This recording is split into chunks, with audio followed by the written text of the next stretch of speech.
we got to talk about the next press secretary. Oh, Okay. all right, drum roll. So all the buzz last week seemed to center on one person, and that is CNN's Scott Jennings. A lot of DC reporters, like myself, we've known Scott for a long time. He was a long time sort of member of McConnell World, made a big name for himself defending President Trump when he was running in 2024, and basically since he came back to office.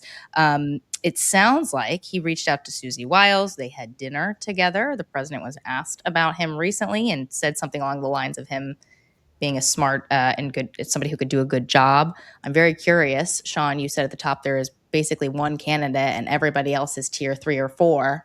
Is it Scott? Wait, hold on before you answer it. Is it a man or a woman, Sean, that the tier 1? It's a man. So he's going to get the job. From what I can tell, the president's in no rush. This is where, sometimes we talk about the clock. You mentioned the McConnell World stuff.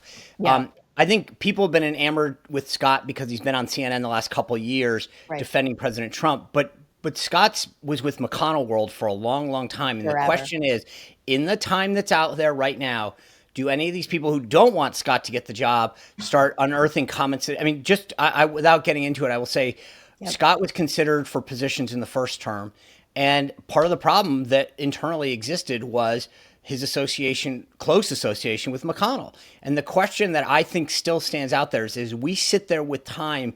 Do people who don't want him, and maybe he doesn't have many enemies, but generally in DC you've made some, do people start pushing out quotes and things that he said about McConnell and saying, oh, you weren't always with Trump? Yes, he's done an effective job the last few years, but there's going to be a lot of stuff that may or may not come out. I think right now it's his to lose. The question is, look, Scott makes a good living as a CNN contributor. He's got a radio show with Salem. He's got some clients. I think the question is, are you willing to give that all up on his end? And then on the flip side, is there anything that comes out between now and then that makes the president think twice? Yeah, it's a good. I mean, but doesn't the president love he loves nothing more than a convert too, right? Couldn't he kind of? You could turn that. Sure, and you think about the people again. You don't have to go far in the current cabinet to find people who have said things. So it's I just think, and the other reality is, and I've told this to people who join at the highest levels of Trump world. It's one thing to say you get it. Once you get these jobs and punches start coming at you and you get yelled at and something happens. It's like the old Mike Tyson thing. Everyone's got a plan until you get punched in the face. And I just wonder, it's easy, not easy, but when you go on CNN and you get to be the lone person who goes out there and defends the president, you get a lot of attention, you get a lot of accolades.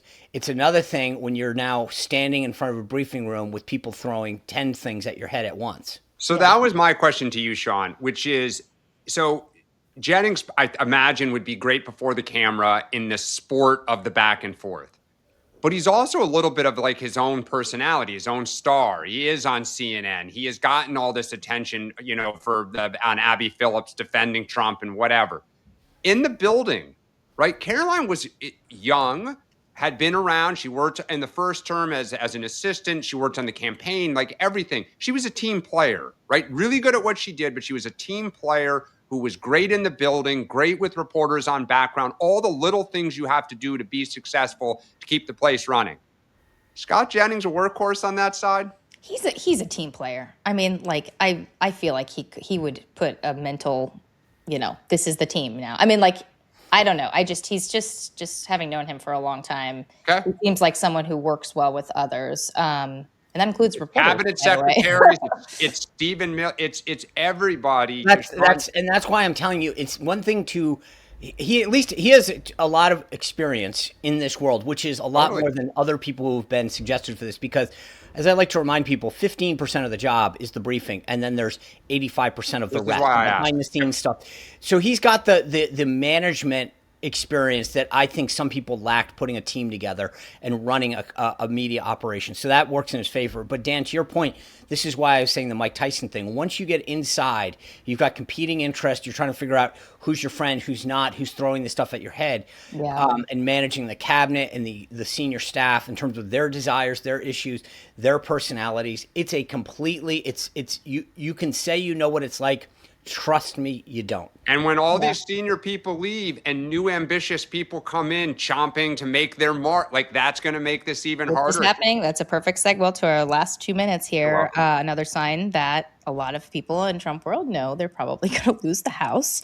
It's more than just Caroline Leavitt. James Brade, who heads Leg Affairs, is out. The pardon attorney, Ed Martin, is leaving White House counsel. We've talked about him being out. Dave Warrington. Dan, like, staff are not stupid. They know that if Democrats flip the House, subpoenas are going to be flying down Pennsylvania Avenue very quickly. There's really not a lot of other explanation for this, but there's a lot of pictures coming out. There's also, I know people are going to probably throw up their breakfast. There is the monetization side of how can I go get a job and monetize the next 2.5 years and make my little piece of, get my piece of the pie. And so I have no doubt at lobbying firms all over town and public affair firms and corporations, we just talked about AI data centers. Yep. Can you imagine if some people we just mentioned called and said, let me help you put a plan together. Let me help you try to, influence Republicans. Of course, you're going to take that call and you're going to want to hear what they have to say. And you may even put them on retainer or hire them in-house. So the financial aspect of this, the revolving door, is real. And so I think it is both. I don't want to have to hire lawyers and deal with all these subpoenas and just the constant, people coming after us. And B, I'm going to go take care of my family. All right, we're at time now. Can I just real quick? I want to just I think that what Dan said, the monetization aspect is totally real. You can sign more people before 100%. Anyone knows. They'll say, okay, I'd rather hedge and get you on board. But once the midterms happen, if we lost the House, then your value goes down. And I will say, Caroline is an exception to all of this talk. Having a second kid and recognizing during that time where your priorities are, she's earned, the ability to say, I've paid my dues. And she's still going to be on the outside helping with MAGA Inc. So I look at her as the exception. The other ones I do put in this category of I'm getting out because I'd rather get ahead of the curve. Potentially, I can sign more people. My value's higher. That is a different situation. And by the way, happy birthday, Caroline! It is her birthday today. So I think there's a different. And I have heard at least some other people mentioned who may be leaving. Now the question is, are they before or after the midterms? I don't know, but I think that there may be some more folks headed towards the exit. Macro question. Susie, the chief of staff, January 1st? Yes. Yeah, I think so too. Although I'm sure she's not happy that all these people she's worked with closely are leaving. That's so it's tough.